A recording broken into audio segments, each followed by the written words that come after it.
Welcome to the Rideshare Guy Podcast, where you will learn about the rideshare and mobility industry straight from Harry Campbell, who's got over 5 years experience covering the industry and has talked to thousands of drivers.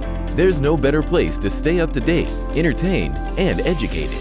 So let's dive in. All right. Welcome, everybody, to a special episode of Ready for It, the Rideshare Guy Podcast, the Rideshare Rodeo Podcast, and the Gig Economy Podcast. We're going to be doing a super fun, basically roundtable discussion. So I think hopefully we'll all chat about equally, but maybe we can track stats and who sort of hogs the mic. But I'm excited to have Jason Terri on from the Gig Economy Podcast. He's been doing it since 2017. He's based in Michigan. And if you're watching on YouTube channel, you can see he's got a beard to match. He definitely has got the Michigan vibe going. And if you're listening on audio right now, this just encourages you to go check out one of our YouTube channels so you can see the video version too. We've also got Steve Johnson from Rideshare Rodeo. He's been doing his podcast since April 2020 and right in the middle of start of the pandemic, really. So that was cool to see you start that up, Steve. I know a lot of drivers and gig workers out there have really appreciated all of the content and companionship that you've been putting out there. And he's also been running his website, uberliftdrivers.com, for 5 years. So he's based in Colorado too. So we're actually, now that I think about it, I'm here in LA. Steve, you're in Colorado. Jason is in Michigan, and we've got the whole nation covered somewhat, coast to coast. So I'm excited to chat, dig in. We're gonna basically look back, briefly on the year 2021, sort of what happened, everything that went down, or not everything that went down, but a couple observations. We'll talk about the current state of rideshare industry and also delivery. Obviously, we've seen a huge shift to the delivery side and last mile side. We'll talk about some predictions on the COVID impact in the gig economy going forward. One thing that we're all excited for in 2022, I think that'll be good to hear from Steve and Jason, their predictions for 2022. So we'll basically start making stuff up and see if our predictions come true. And then also what can be improved for gig workers in 2022. We've got 3 guys on here. Would have been nice maybe to have a female contributor at some point. Maybe that'll be our next episode. Yeah. But for now, you've got 3 guys who've been covering the rideshare and gig economy for quite a while, and talked to probably tens of thousands of drivers, and really I appreciate the 2 of you for all the content that you're putting on. So I'm going to take a break from talking now and just let each one of you do a little bit of a more deep intro and sort of talk about yourself and your podcast, and then we'll get into things. So Jason, I'm looking at you if you want to start and take the mic. Yeah, thank you very much for having me on, Harry. I've always wanted to connect with you, but I never did, because I've always said Harry's like the OG of the podcast world with rideshare. I mean, you really are. I don't know anyone else. I'm sure there was somebody before you, but maybe that never really took the reins, but I appreciate it. So when you emailed me, it meant a lot, actually. So I appreciate that. I've been doing the podcast since 2017 and actually started out as GR Rideshare Adventures back when it was just Uber and Lyft. There was nothing else. And then over time, we actually had to rebrand, right? Because rideshare, right before the pandemic, we rebranded to the Gig Economy Podcast because it blew up, with delivery and those things like that. So we've had a couple of co-hosts that have come and gone. Just, how the gig working goes. People come and go. Me, myself, I do gig work in the wintertime from November to March full time, and then I do lawn fertilization in the summer. So I don't do a ton of gig work in the summer months, but so that's kind of who we are. We just recorded our 100th episode. We've got more than 100, but 100th like live stream where we've just had a regular show. So that was really fun. Steve was on there, bought us a bottle of booze. So if you listen to that episode towards the end, I had 2 glasses of whiskey and it got a little sketch at the end, but nice. Well, we're recording this one in the morning. So I think at least a couple of us have coffee, and Jason, hopefully you don't fall asleep because it's probably after lunch for you and, maybe a nap time, but that's awesome to hear. Steve, what about yourself with Rideshare Rodeo? So Rideshare Rodeo started in 2019, April, right at the pandemic. I'd looked at starting it a few months before, and I had a couple ideas, but then the pandemic hit, and then I was like, just going to put it all off. And then when the pandemic hit, the very first thing I did was start the podcast and do nothing that I meant the podcast to be, which was just helping people with PUA. Yeah. Who really needed it. Cause I mean, none of us understood it. Yeah. And I wasn't one that needed it the whole time, you know, or needed to do that. But people from every state were so confused and the systems were all locked, you guys know. And so I just kind of started that way and then just kind of morphed out of it. Uber Lyft driver's been going 5 years now. You know, we've got 3,600 articles now. And yeah, the timeline's just, sometimes when I go back on the timeline, it's crazy. From the day I started was about a month before Travis had to leave the company. So it's really hectic, crazy times in the very beginning there. But yeah, the podcast has been going great. It's been a nice crossover with Uber Lyft drivers. Some of those people came over to the podcast. Some of the podcast people went over to there. And then just about 6 months ago, I started a YouTube channel, do a couple live streams here and there, and have met some of that community as well. So yeah, everything's going really good. Nice. Well, you know, I'm excited to chat with both of you because I think that you bring a sort of unique perspective, and it's cool that we're all kind of meshing into one. You know, Jason, like you mentioned, I guess I am, you know, the OG of, you know, really the rideshare and gig economy space in general. You know, for those who don't know, I started my blog, podcast, and YouTube channel actually in 2014. So that's, you know, 7-8 years ago now, and you know, not many people make it that long in the gig economy. So that's sort of what I've seen a couple waves come and go. You know, the Travis at Uber wave, you know, the Dara at Uber wave is still going on, right? You know, the employment battles, right, that happened like last presidential cycle and this cycle. So it's been interesting for me, you know, really kind of, you know, I started off driving for Uber and Lyft, and then I was, you know, delivering for Doordash, and, you know, I've seen a lot of trends and waves come and go. And it's funny that you guys talked about rebranding, because that's, you know, I'm still known as the rideshare guy, but really, you know, over the past 2 years, I bet similar to you guys, I mean, most of our most popular content, most of our revenue has actually come more from the last mile delivery services. So Instacart, Doordash, Postmates, Uber Eats, you know, and even lots of the other ones like Curry and, you know, Point Pickup and all of these other, Walmart, Spark, right? All of these other opportunities that are out there now, which I'm sure we'll talk about more on the podcast. So that's sort of my story. And just a quick thing about my podcast is that, you know, I actually started it because I kind of, you know, figured, hey, I'm driving for Uber and Lyft. There's other people driving for Uber and Lyft. Like, duh, should probably start a podcast so people could listen while they're driving. And, you know, we've been doing about an episode every week or two for 7 years. So we're at a couple hundred episodes now.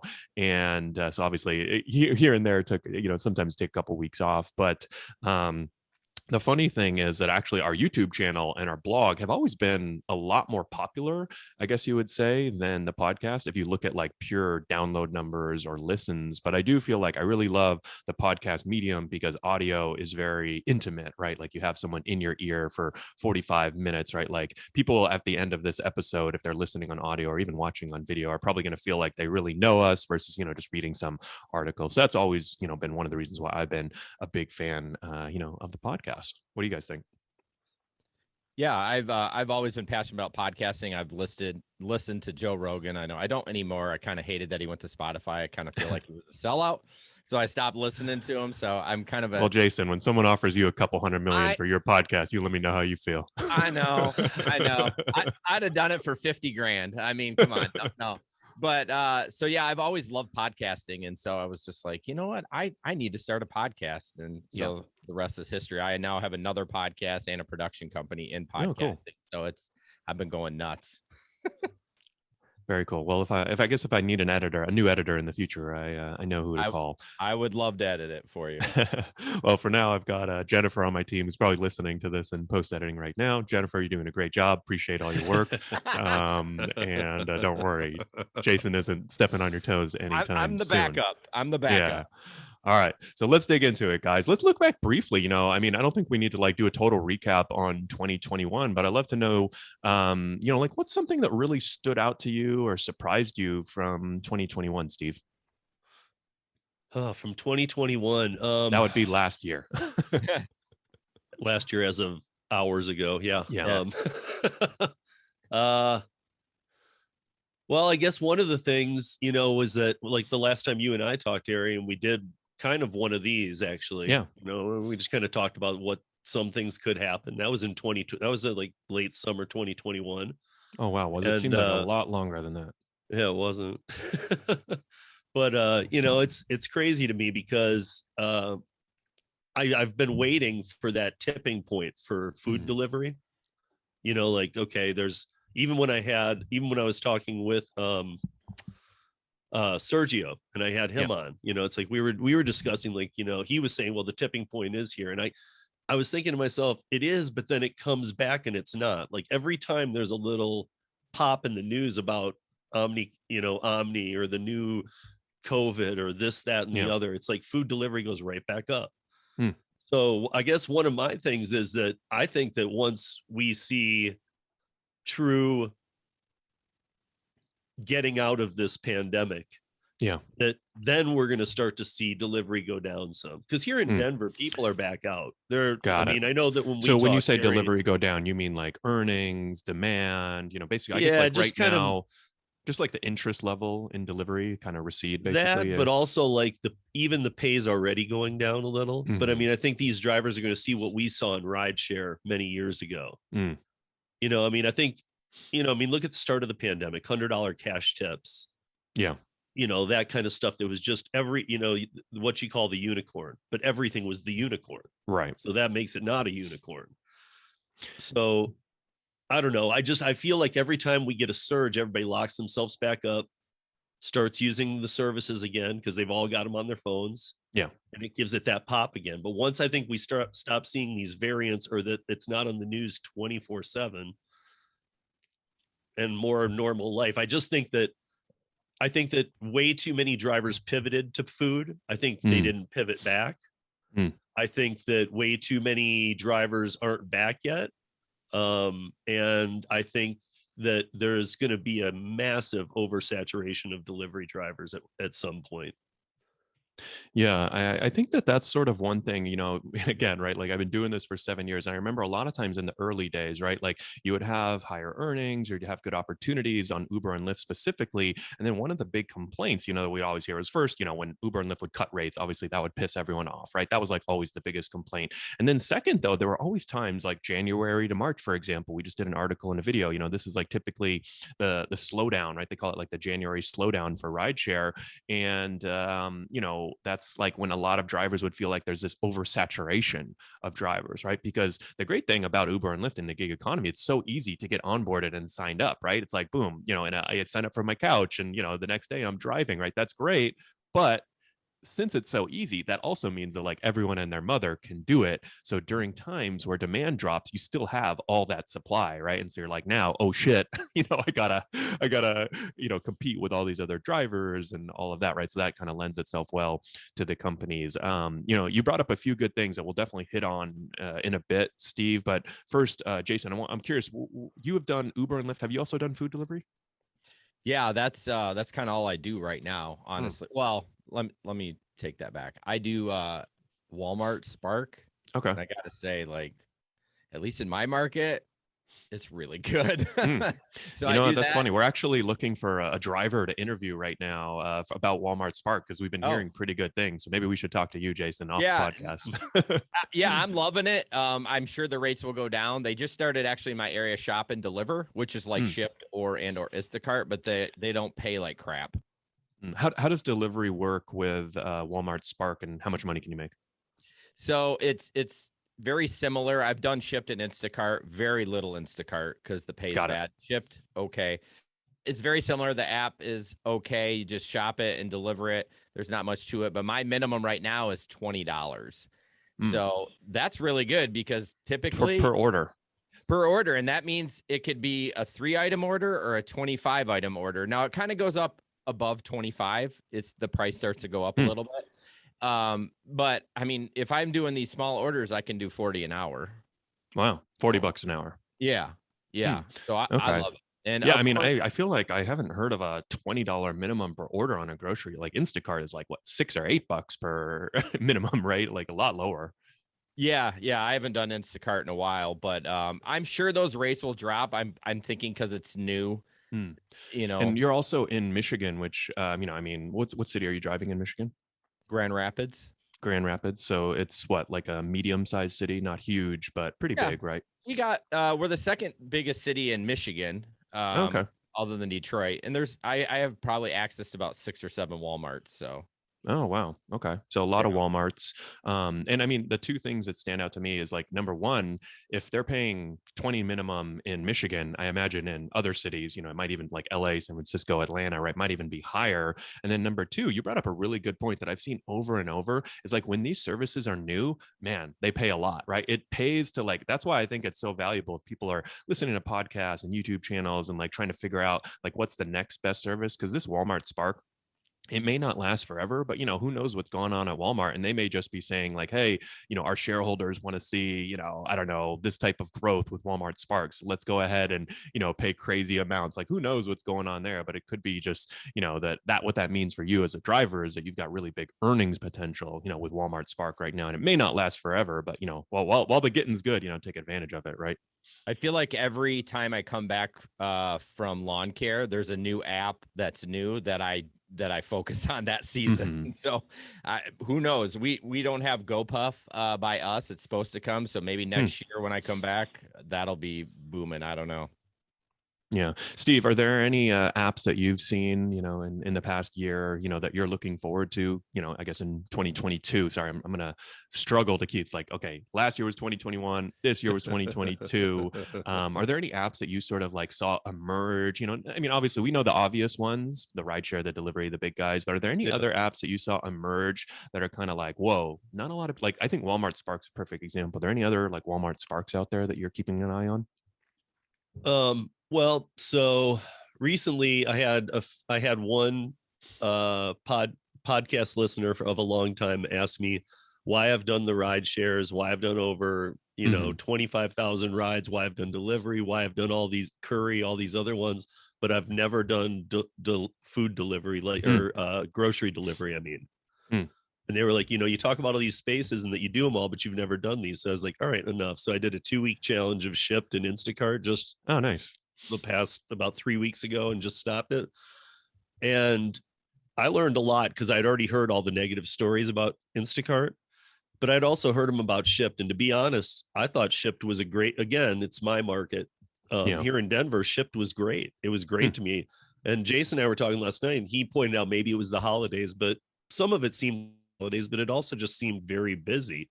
And I know that the Shipt customers pay a monthly or yearly fee. It's not just. And for those who don't know, what is Shipt? It's Target's delivery basically outfit. It's Target's, but it's also like Sprouts, Petco. Oh, okay. It does like Office Max. Like I took a ream of paper to somebody, a specialty paper from there, and made $22 to drive 1.5 miles. Wow. For one ream. Interesting. Yeah. I mean, that's obviously a lot of money. So that's great for you. I mean, it's interesting that like, I guess that's the other thing that I feel like I've learned over time, right? Like a lot of times you have to think about like, what's the downside to trying out these services? Like, I don't think you need to go and sign up for like 10 or 20, but, sort of keep an eye on like the things that I would look for. It's like, what are the new services popping up? Like Jason, you mentioned GoPuff, right? Like if GoPuff, they're like a $15-20 billion company. So I'm like, when they launch in my market, I should probably like sign up for their email list or keep an eye on them, right? And so that when they do launch, I'm ready for, right? And a lot of times if they don't have a driver thing that you can sign up for, you can sign up as a customer to be notified when they launch in your market, right? So you can kind of take advantage of that. When you get that email like, hey, you can order from us in the future, we're going to launch on this date. It's like, boom, let me go to Craigslist or find a way to sign up for them because you can get those bonuses and take advantage of that. And then Shipt, is another one. Like they're pretty big service, but it's cool that like they're paying, they're not an Uber or Lyft, a Doordash, an Instacart, right? But I mean, sounds like you're, probably at that time, making more with them than some of these other apps, right?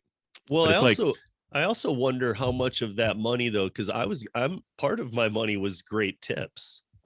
I mean, which is something we don't talk about much with many of these platforms because you might get tips some, but it's never great tips. That's not a comment you make often. Great tips. But you live kind of, and Harry does too, kind of in a more not affluent, but it feels like there's more money in those areas. Like my side of town, everyone's Dutch. So like Yeah. Dutch. I've never heard that before, Jason. It's like, oh yeah, my side of town is where the Dutch people live. Yeah, really. Yeah. It's true. It's Well, you know, what's really weird, Harry, is that I'm originally from Michigan too. And that just north of Jason is where we have our family cabin up in a little town called Calava. And the town's like population 1,500.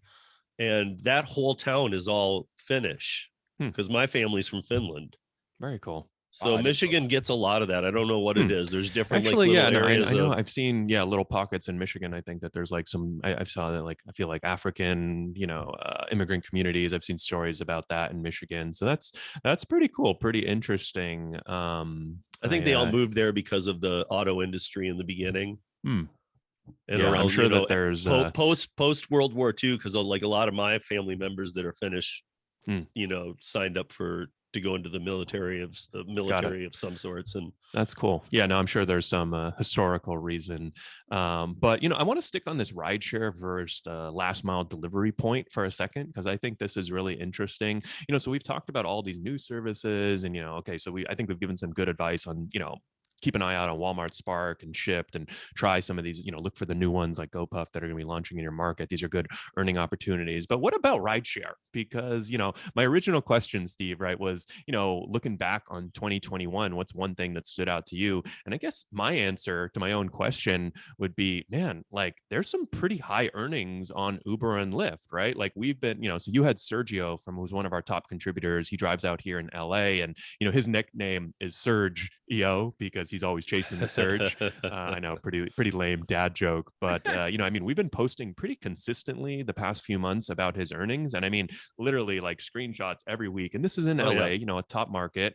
Average, I think Uber has said the average earnings in LA is around $30 to $34 an hour over the past 6 months or so, and obviously that goes up and down a little, but Sergio has been consistently earning $50 to $60 an hour, right? And so he's a good driver. I'd say he's probably one of the top 1% or 5% drivers. Like he really knows what he's doing. He's very aggressive about when and where he drives. He does about 20 hours a week. So it's not, nothing, right? But it's 20 hours a week and makes $1,000 plus every single week. We always post his screenshots, because everyone's like, oh, I don't believe this, right? Like, dude, come on. And, he's in LA too. But I guess like my point is, I think that if you really know what you're doing on Uber and Lyft over the past year, like, I don't know, is there anything that can beat Uber and Lyft if you know what you're doing? Yeah. Like for Jason's market, I'm not sure. Like for mine, Denver has really grown over the past few years. We're at 800,000 people now here in the Denver metro. So that's getting pretty big. We're definitely getting a little overpopulated. There's always been a rideshare need here.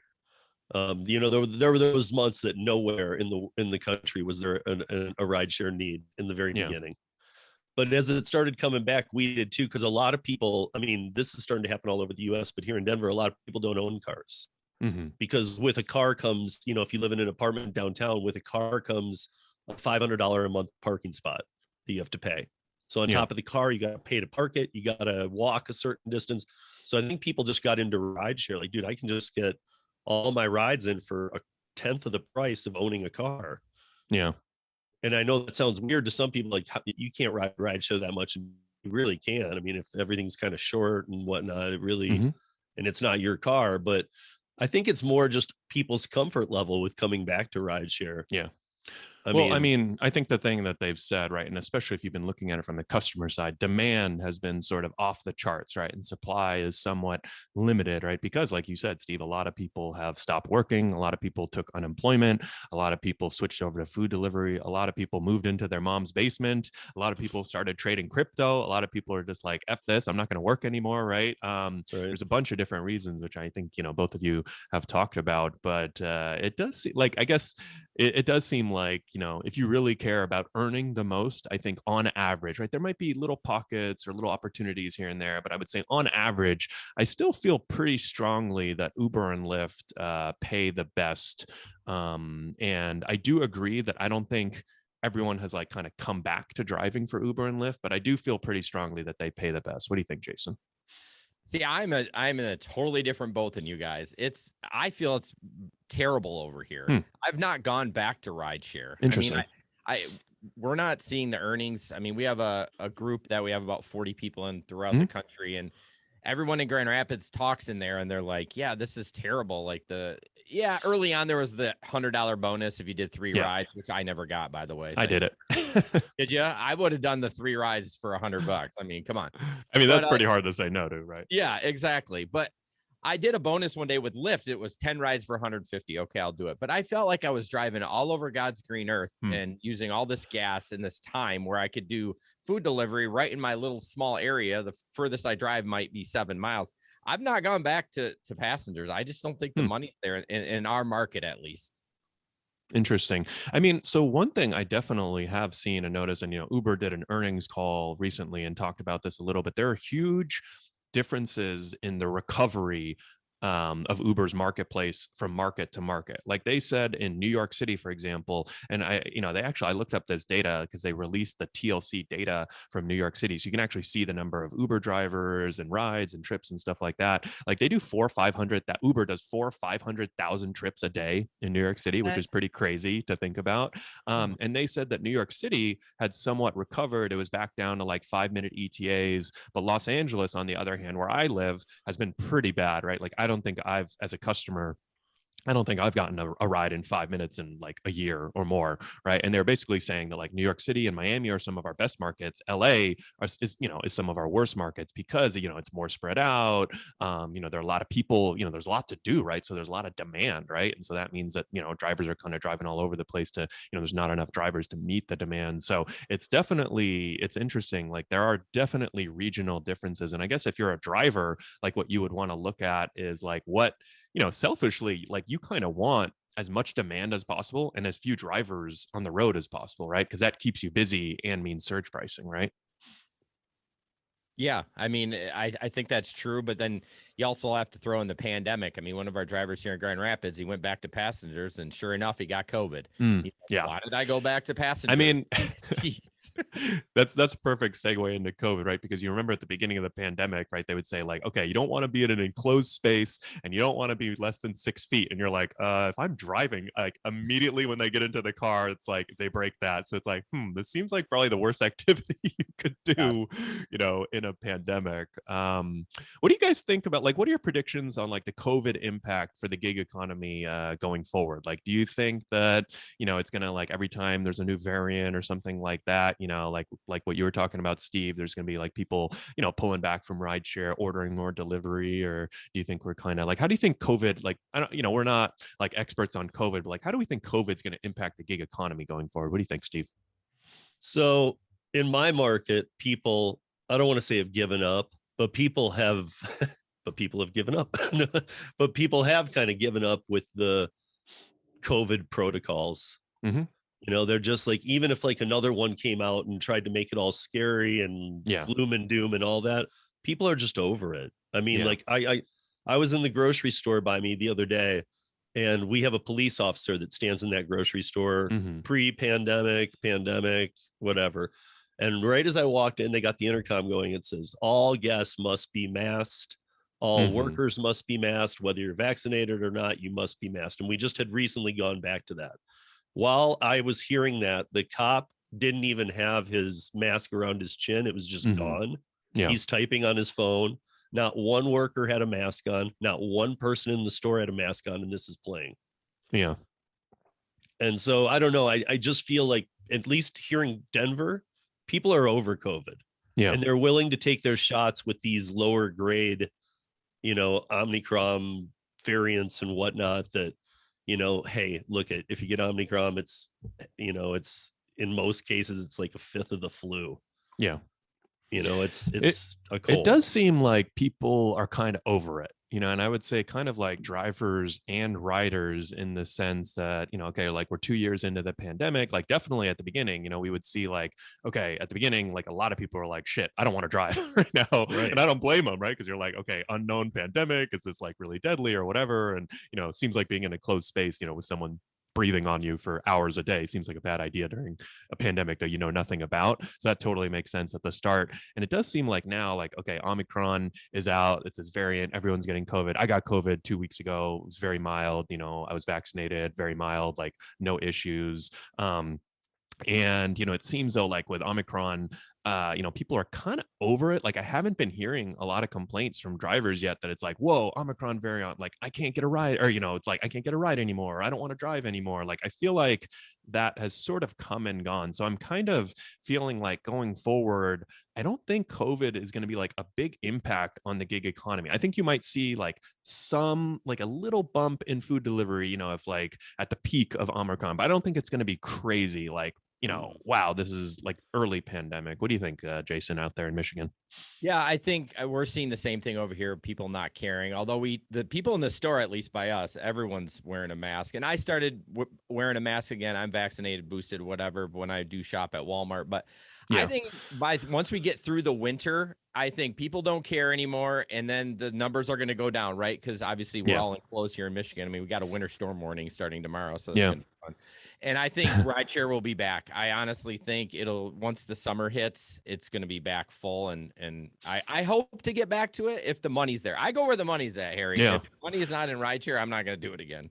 Yeah. Well, that's actually an interesting point. I mean, I do feel like in general, like the number one reason people work in the gig economy is money, I think, and I don't know that that's exclusive to gig economy. I mean, every job, right? Like it's a job for a reason, right? Like you do a job because you need the money. Obviously, there's a ton of flexibility that comes with the gig economy. So that's like a nice number two, right? Like I would much rather do 40 hours a week at Uber than 40 hours a week at McDonald's if the earnings were the same, right?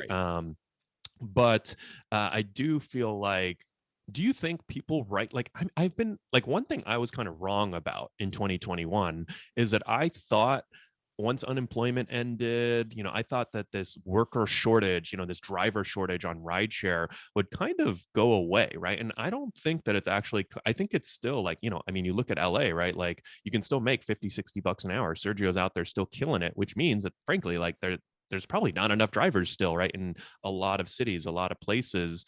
I'm kind of surprised that more people haven't come back to rideshare. So that was like one thing. I thought like as unemployment expired, I didn't think it would be overnight, like everyone would come back to driving for Uber and Lyft. But I did think like more people would come back to driving for Uber and Lyft. And that's kind of been one thing I've been wrong about. What do you guys think? Do you think though that a lot of people didn't go back to driving because they went to food delivery because they didn't want to deal with COVID? So I think it was a combination, right? Like I think it was definitely like pretty obvious, right? Like huge shift to food delivery during the pandemic, right? Because at the beginning of the pandemic, remember, food and grocery delivery were like off the charts. Demand was crazy, tips were crazy, and there, no one wanted to drive, right? So if you wanted to make money during that time, you had to do food delivery, right? And then kind of like over the next year or two, I think a lot of people kind of like you were saying, Jason, right? They realized like, hey, it's kind of nice doing food delivery. I stay in my little area, I never get like a 20-mile, ride, or like in LA, like a 50-mile ride to Orange County and then have to drive back empty. If I can make, even comparable or even a little bit less, like, I don't have to deal with people, no one puking in my car, right? Like, I get someone for, I can't deliver an order here and there and then I get a free burrito, like there's some funny benefits here and there, of delivery. But I guess like I always thought people were most motivated by like where you could earn the most. And I think you can earn the most on Uber and Lyft on average, not every city, like you said, Jason. But I feel like maybe that's not as motivating as it used to be, before the pandemic, I feel like everyone kind of gravitated towards Uber and Lyft if they wanted to earn the most. And now, like, I'm not so sure. Yeah, I agree. Pre-pandemic, I did almost exclusively rideshare. A little bit of Amazon Flex, but yeah, it was exclusively. And then since the pandemic, I've probably done a total of 15 rides. So what do you think, Steve? Well, so I'm going to go back to what you were saying about, when you and I talked last, Terry, like it was, we both kind of agreed that, when PUA ended, we didn't think it was going to be that day, but we thought, well, it's going to have to shift back because there's way too many people in food. It's died off a bit and there's nobody in rideshare. The riders were they were already coming back before PUA was over. And then the drivers didn't come back, and you and I both thought they would. So I guess one of the biggest things I'm wondering about, and this goes even beyond the gig economy, is if you squirreled away some money somehow during the pandemic, which doesn't even make a lot of sense, but if you did, and you're able to quit your job or you're able to not go back to rideshare, what are all these people doing? Yeah. Well, So I do have a few theories. So this will be fun to chat about. I want to hear what you guys think about my theories. So at the start, I thought the two big reasons were shift to food delivery and PUA, right? I mean, one thing that was actually pretty cool in 2020, and it sounds like Steve, you had this, sort of similar feeling, is that man, there were a lot of drivers and gig workers taking advantage of PUA, right? And so it's kind of cool to be helping them, and it was challenging and complex to navigate. But obviously, when people got $1,000 or thousands of dollars of checks in the mail, they'd be very thankful to you, right? There was one video that we did on the EIDL, which was this $1,000 grant, and it ended up getting like hundreds of thousands of views on YouTube, and it's pretty cool.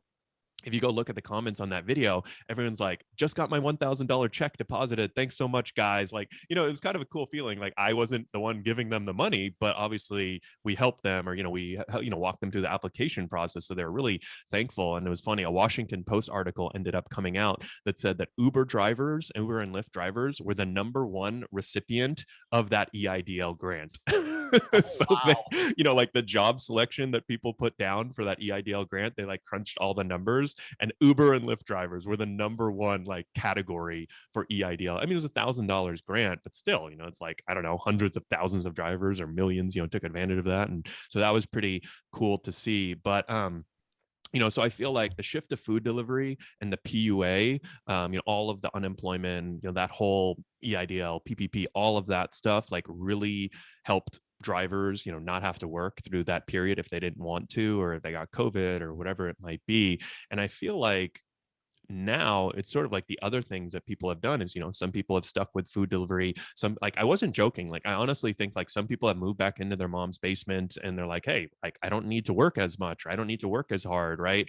Or like, honestly, like a lot of people are trading crypto. Like a lot of younger people I've noticed, like I've met so many like 20 to 30-year-olds that are just like, and if you look at like crypto and stocks and basically every asset class last year, like you could have been kind of a dumbass and just put money into any of these asset classes and made a lot of money, because like the asset classes as a whole are up 10, 20, 30, or in like crypto's case, like probably 50 to 100%. So imagine, you got like a few $1,000s during the pandemic, you've been investing in crypto this whole time, like you're actually making money this whole time. Now, obviously, if the market starts doing poorly, you're gonna be like, oh crap, I got to get back to Uber and Lyft. But, on the whole, like there are a lot of other, kind of like opportunities or other things going on out there. And I feel like that's sort of what's happening. I mean, I guess I don't have that attitude because I got a pretty good PPP loan because I applied for it. I worked a lot.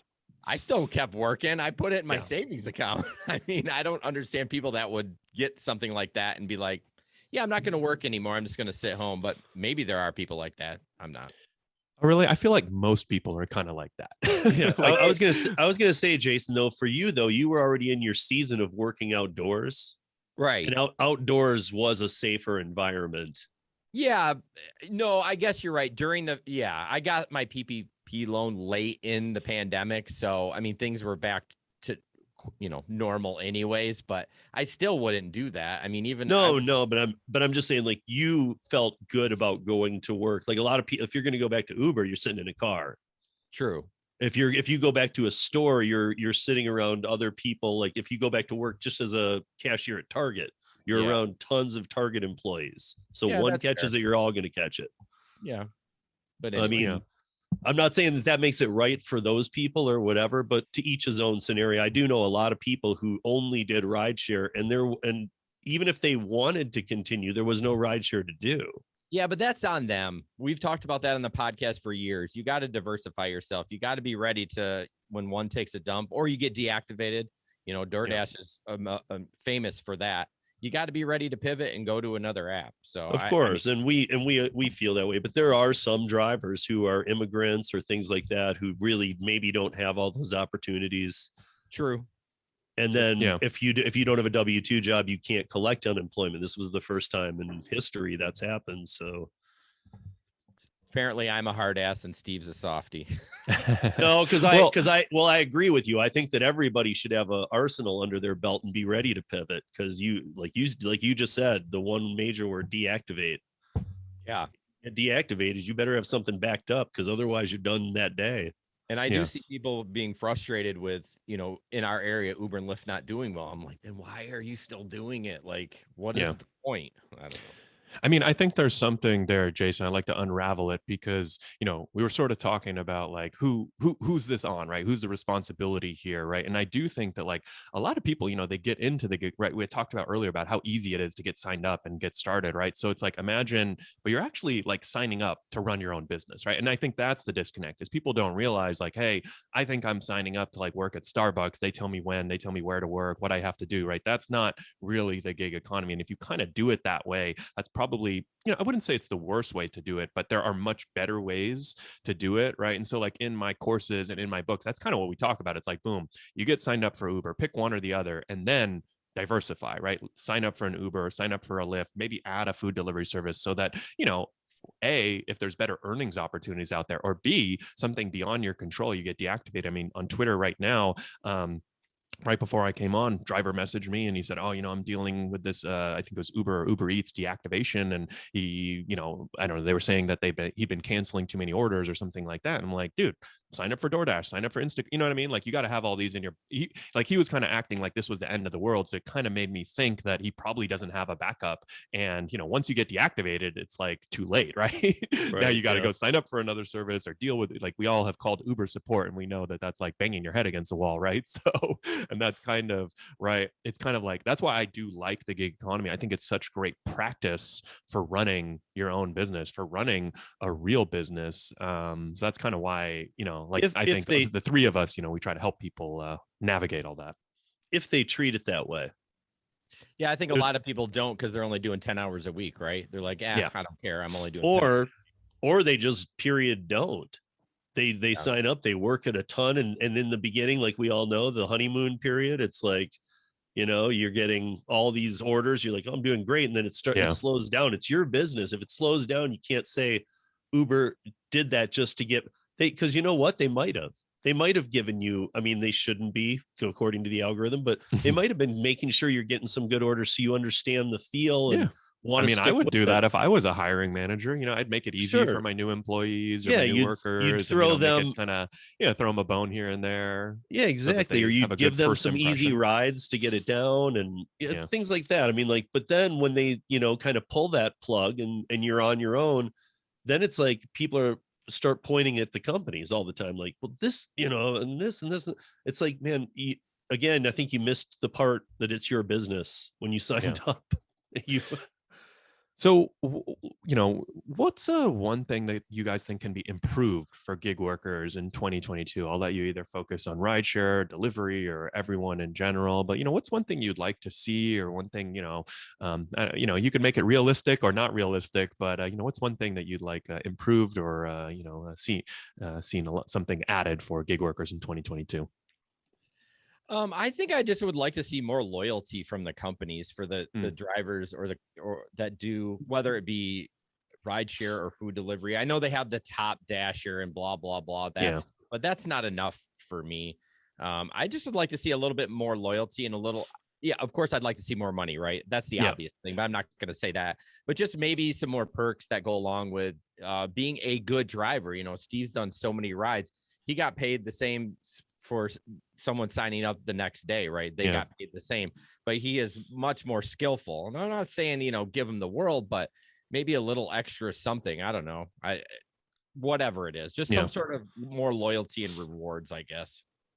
Something basic. I like that. I mean, I will say that this is one thing that I've always felt the companies have done terrible job of. And if they're doing, I guess the bad about that is that it's kind of sucks for top drivers like Steve or, Jay on my team who had done 25,000 trips and was a 5-star rated driver. And, he got deactivated. I remember we did this big story because he got deactivated over a background check that was like a DMV error, right? And it was like totally not his fault. And he like couldn't get back on Uber and Lyft or Uber. And it's like, man, you guys have like one of your top 1% drivers here and you're like screwing him over and pissing him off. And it's like, it just doesn't make sense. Like, why can't he call into support and have priority support? You know what I mean? Like stuff like that. And, I think that there's a lot of easy wins for the companies, but I think it comes down to, if you're a top driver, you should be rewarded, maybe financially, maybe with certain products, maybe with certain, a free ride every month. There's lots of stuff, free meal every month. There's lots of like a free jacket, you know what I mean? Like there's lots of like small stuff that I think they can do for their top drivers. And I feel like, to be honest, I think the companies I don't think they're really prioritizing it right now, but I do think that that's like one big opportunity for them in the future. Yeah, we had Subway around here for like 3 months. I don't know if you had it in your market. That was great. You got one free 6-inch sub and a drink. I mean, Uber did like a free McDonald's coffee, for a while. I mean, even like small stuff like that, right? Like just kind of like adding a lot of that up, I think does over time, it sort of shows the company. And like, that's the thing, like, it doesn't cost a lot of money for some of these. Like, it doesn't have to be like everyone wants more money. Okay. That's kind of like obvious, but like, I think, I remember Lyft would give out this jacket after 1,000 trips. Right. And man, people love that jacket. Like it wasn't like a Patagonia or like $100 jacket or anything, but it just was like a nice, probably $30, $40, $50 jacket, had a little Lyft logo. And like when I would go to Lyft driver events, like all the OG drivers would be rocking it. And like this jacket was probably so cheap for Lyft for like the amount of loyalty and brand awareness and like just good feelings all around that they got from it. Like it's hard. I think it's probably hard for the company to like see the benefit of that on the the spreadsheets that they're calculating and like, oh my God, we spent millions of dollars on jacket. What did we get out of it? But I think stuff like that really does make an impact. So for me, I would say onboarding, and I'm going to be careful here because I'm going to use Grubhub as an example, and they're not probably the shining example of a business. Yeah, sure. Throw a company under the bus, whoever you want, Steve. Well, I'm saying I think I like the way that Grubhub is onboarded. Got it. So like, let's say that like you need 2,000 drivers in LA on any given day. I mean, I know this is way wrong, but let's just say it's 2,000. If you want to onboard 4,000 to make sure that everything's double covered, I get that.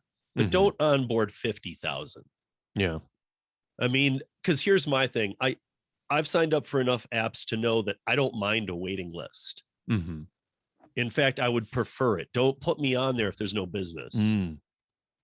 So sort of keeping it reasonably in balance, right? Like, I mean, I think the nice thing about the independent contractor model for all these companies and why Uber works so well, for example, or did pre-pandemic in a lot of places, is because they can sign up more drivers than they need, right? So that, if you're hiring employees, obviously you want to kind of like keep it perfectly in balance, right? Like how much demand do we have? Let's match that perfectly with supply. Otherwise you're paying for that additional supply, right? When they're independent contractors and they're not working, you don't have to pay them, right? So it sort of goes both ways. But the companies can, like, I guess it kind of goes back to that oversaturation point, right? That sometimes the companies take it too far, right? I don't think that people would be like, oh, I'm on a waiting list. I'm going to actually take the time to, after I signed up, get my name off this waiting list. Mm-hmm. They're just going to move to another app. And then when they get up on that waiting list, and just don't make sure it's not like a year or anything like that they're on it. I mean, after a month, get them on there, because you would have lost that many people in the month anyway. Harry, Jason, we all know this. A lot of people just quit after 2-3 weeks. Yeah. So the churn rate's pretty high. So I mean, like, you can always keep getting people on, but if they go and work for Lyft and they think this sucks, then they find out that they've been now approved to drive for Uber and that their slot has come up. They'll be more psyched, and now they got their training by Lyft or under the Lyft label. Yeah. So I feel like when oversaturation is going to happen. I don't doubt that it's going to be in every market, and every one of these companies wants it. I think they could minimalize it a lot. Mm-hmm. Yeah. The only ones that I know are Grubhub and Amazon Flex will waitlist you. The rest of them, I was able to sign up, no problem. Right. And usually drive the next day or something. And and I guess that goes to another point of mine that goes back to you, Harry, with what you were talking about with Jay. I've heard of other people. I know other people who checker really messed things up for them. Yeah. And it was like, maybe it was the wrong person. Like the checker background check was done on somebody else and they deactivated this person, and then the companies don't want to hear about it. Yeah. They don't have the support to run it down. They're like, whatever, we don't care. Yeah. We'll move on to the next one.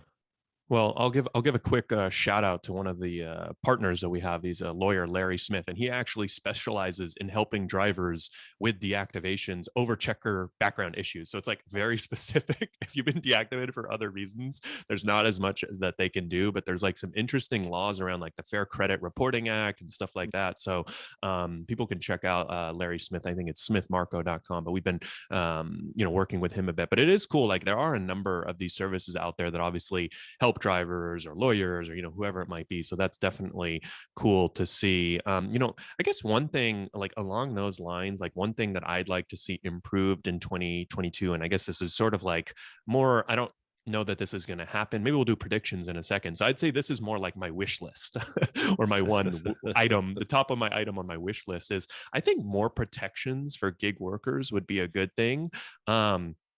Around things like pay, the things that everyone cares about, right? Like, we haven't really touched on like the employee independent contractor debate. That might be a separate topic. So maybe we'll stay away from that since we're running low on time here. But I think that there's so many things that every driver cares about, or like every driver wants to be paid more. Every driver does not want to be unfairly deactivated, right? Like every driver is worried potentially about oversaturation, right? Like there's like better customer support, right? Like there's a bunch of things, better loyalty programs, right? Like if you're a top driver, you should be rewarded, right? There's a bunch of things that like every driver cares about. And so I guess like that's what I would love to see, like either from third parties like Larry Smith, or, we've been, working, there's lots of companies out there that I think you guys have covered, like Solo. And, I just connected you guys with the Buckle guys, right? Like a new insurance product for gig delivery worker, right? There's all these like third party, I guess you would call them like third-party companies working on new products and services for gig workers. And then there's also, actually like cities doing stuff. So I really like the city of Seattle. We just did a big podcast with them, and, they have a minimum pay for drivers. They have a driver deactivation. They call it a driver resolution center. So Jason, like you were just talking about, if someone's unfairly deactivated, Uber and Lyft, if you're driving in the city of Seattle for Uber and Lyft have to tell you why you were deactivated. They can't send you like a list of 11 reasons and say, pick one, here's why you were deactivated, like they always do. And then you actually have the chance to like arbitrate that between like a neutral third party. And so I think like stuff like that is really cool. And then I guess the third group that could potentially, add more protections for drivers would be like the companies themselves. And this is sort of like the one I've got the least hope for. But, like I do think over time, the companies will do a better job of adding loyalty programs. Like Uber and Lyft and even Doordash have dabbled in some of the loyalty programs, but, it's not super well thought out or robust. They've got a long ways to go. But I guess that would be kind of like the third group that could potentially, add more. So that's sort of like what I would like to see. I think there's like a lot of protections and benefits for gig workers out there that like matter to everyone. And that's kind of like what's on my wish list for what could be improved, going forward in 2022. Yeah, I think, not getting into AB5 or any of that, I think you can still be an independent contractor, but still have those protections, right? I want to stay an independent contractor, but we need a little bit of help there in especially with the deactivations. I think like I'll be honest, I'm going to keep harping on the Seattle thing because I think it's really cool what they've done. They've kept all the drivers as independent, and they're kind of like a very progressive, like labor forward city. So you would kind of imagine that they might be more on like, we should make everyone employees, but they've actually like gone the other route and said, let's keep everyone independent contractors, but add like the things that kind of, I think are really like a pay floor, right? So it's like not limiting your upside, right? But it's like, hey, let's say that drivers can't earn less than this amount. Let's like, they have a five, or what did they have? They have I think it's like I think it's like $5 or $7 or $10 minimum fare net to the drivers. So they've got like some cool protections in there for Uber and Lyft drivers in the city of Seattle that aren't like crazy, like, let's completely flip the script, but it's just like some nice benefits here and there, basically. Are they able to work whenever they want and everything? Yeah, exactly. Right. I mean, it's still like work whenever you want. It's still independent contractor. It's just, riders have to pay a little bit more. There's like a per trip fee of, I think, 50 cents per trip now that the riders have to pay. And now drivers get that, driver resolution center and a couple other benefits. So that driver resolution center sounds like something that every city needs. I don't know if this, I know that Solo is getting ready to expand other cities right now. Yeah. I was just chatting with him about that. In fact, like a couple days ago, And but I think that the driver resolution center is key. I think every big city needs to, every state should have one, and it should be in your big city, and then start working them out a little bit more too. But almost like the green hub, or the like, well, and I think that's what's so like, now just let's do something important instead of, hey, come here and get a free keychain. Yeah. Well, and that's the thing. That's where, like, I guess if you're optimistic about things, you could be like, wow, look at all. Well, so if you're pessimistic, it's like, look at all the shit that sucks, driving for Uber and Lyft in the gig economy. And if you're more of an optimist, you're like, okay, here are all the things that, suck or can be improved, right? Like, hey, there's all these opportunities. The companies can do more loyalty. Cities can add, more, like benefits, like a driver resolution center. Because I said this in the podcast that I did with the City of Seattle team, like, it's kind of like dehumanizing in a way to like wake up one day and it's like Uber says, you've been deactivated. We're not going to tell you why. There's no one you can call. There's no one you can contact. Like, you were making $1,000 or $2,000 a week, and now you got to go find something else, right? Like, obviously drivers should have a backup plan and they should be diversified, but not everyone does that. And I just feel like it's like kind of like a shitty thing to do. And, Uber, and I'm not like counting, like, I would love the companies to kind of like go and, build all this out. Like, man, I would give so much credit to Uber or Lyft or Doordash, like if they started their own driver resolution center or piloted some of this stuff. But that's where I'm kind of like, man, they're I'm not expecting too much from them on this department. Well, then it gets a little sticky though too, because who's running the is it Uber, DoorDash? Yeah, but Lyft, you got to give them the chance at least. Well, but I mean, it should be another party. Yeah. So that's how the Seattle one works. I think they Right. work with this group called, I think it's like, I don't want to botch the name, but there's a group in Seattle, I think Working Seattle or something like that. That's sort of a labor, organizing group. And they sort of, it's like a third party though, basically, that runs this, and they get paid from the city fees. So, I think definitely some cool stuff. So before we run out of time here, I want to do one last question for each of you. Any predictions for 2022, rideshare, gig economy, labor? We talked about a lot. What do you think might happen or might surprise people by the end of the year? Mine's pretty simple. I do think Lyft is going to get bought by somebody. I really do. I don't know how. That's a good one. I don't know how. I've been thinking about this for the last 6 months. I don't even know how they're still in business. Like, they would be like, to pay that payroll, and I mean, no way. So I don't know whether it's Amazon, whether it's Google. I don't know. I think Lyft is going to get bought out by somebody, and maybe they shut it down and just grab the data. I don't know. Interesting. Okay, that's a good prediction. I like that. Damn, Jason. Let's just not have it be Uber that buys them out. Yes, for the love of God. Well, I think you're right, Jason. I mean, I don't know that you're right, but I think that's a good prediction. I don't know how likely it is to happen, but I think I could easily see, like an Apple who's working on autonomous vehicles. Like, okay, they buy Lyft because then they want that network, rideshare network, to plug into their autonomous vehicles, or a Tesla that's worth, what? I don't know, $1 trillion, hundreds of billions, whatever Tesla is worth, right? Like Apple, Amazon, right? Like, I mean, there are a lot of really, wealthy companies out there that have made a lot of money during the pandemic. And kind of, I think the thing sometimes that gets forgotten about Lyft is that, like, there's still like millions of rides happening every single day on rideshare, even though demand is down, maybe not as many people. Like before the pandemic, I think Uber was doing 8 million rides a day. So even if demand is like cut in half, 50%, they're still doing 4 million rides a day. And if Lyft is 25% of Uber, they're still doing 1 million rides a day. So it's kind of crazy to think about the numbers sometimes. It's like, wow, I haven't done a Lyft ride, or I don't know anyone doing a Lyft ride. Man, like somebody is taking Lyft rides, still. Right. So that's a good prediction. You have any predictions, Steve? Well, one, I think that more than ever, I think you need to diversify your gig platforms you work. I always said that, and I meant it, but I was a fan of rideshare. So I really liked doing rideshare. I've been in industries where I deal with people a lot through my whole life. So to me, that was even fun. I enjoyed it more than like food delivery and the solitude of being in the car. I don't know. I enjoyed it, and I was doing well. I think that right now, W-2 jobs aren't even getting filled, and people are doubling the rates doubling the hourly rates. If something was Yeah. 10, it's 20 now to go work at McDonald's or whatever. And they still can't fill those positions. Mm-hmm. But yet the gig economy is still flooded. So if you're wanting to stay in the gig economy, diversify, start looking and follow the money. Follow the money is the end thing. I mean, like if you just love Uber and you're like, I want to Uber, but you look around and you can make 3 times as much doing, and this is just example, do Shipt. Yeah. I mean, even though you love it, you're your own boss. And for a business, your own boss would say, get the money. Yeah.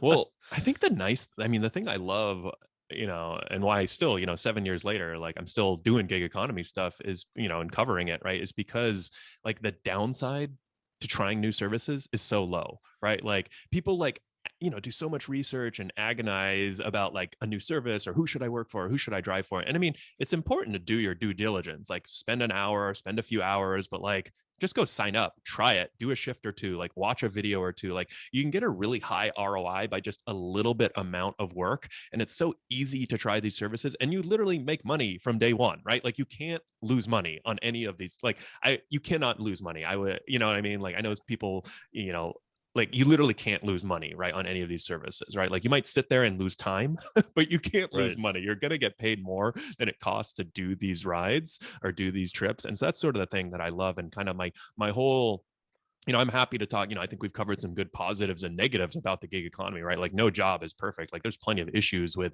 gig economy and driving for Uber and Lyft and delivery services like we talked about. But like, I definitely personally feel the positives outweigh the negatives. And I guess just my personal like take and like how I've run my business is like anyone that wants to do gig economy work, I'm not going to necessarily make a judgment on whether it's good or bad for you. Like if you want to do it though, I'm going to help you do it and make as much money as possible and, have the best time that you can have.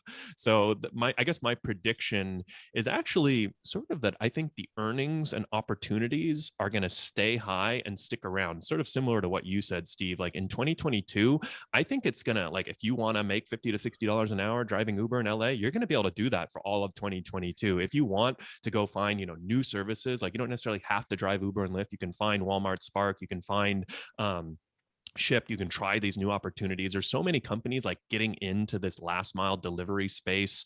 People want things faster and faster, right? And that requires workers to deliver it. And if the faster you want something, the more you kind of have to pay for it. So I just think that like I'm kind of bullish on the overall opportunity in the gig economy, that like if you want to take advantage of it, and like I think the earnings are really going to stay high because of like the trends within the gig economy and last mile delivery, but also just like, macro labor, right? We talked about like, a lot of people are like sitting on their butts, working, not working, or, sitting in you're doing crypto. So I just feel like the opportunities and the new income and stuff like that are going to stick around for all of 2022. I don't think we're going to see, I think like things have changed, like before the pandemic, right? Like, the number one complaint was, I don't make enough on Uber and Lyft, or I don't make enough in these services. And if, frankly, over the past year, if I saw people complaining about their earnings, I kind of like, that's more of a you problem.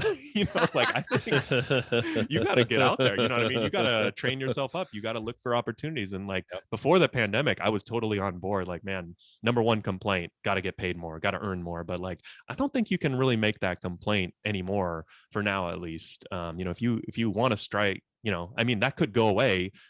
In any instant and could disappear, and there's plenty of issues still, but I do feel like that's going to stick around for 2022. Yeah, I think that's a good prediction. I like your attitude of like, it's your fault, because there's so many apps. You can't really blame just Uber and or Lyft. Now you got like 17 other ones. And well, I mean, if people are listening to this podcast, now they know like I should keep an eye out for Walmart Spark. We gave them 3 great ideas. Walmart Spark, Shipt, and GoPuff are 3 like great ideas. Curry. Yeah. I mean, he's all earned good.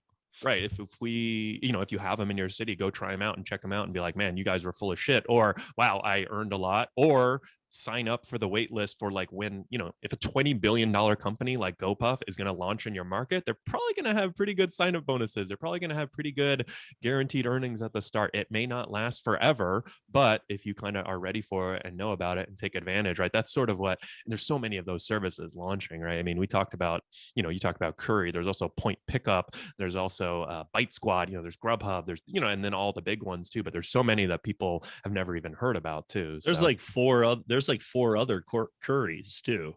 Yeah, oh, really?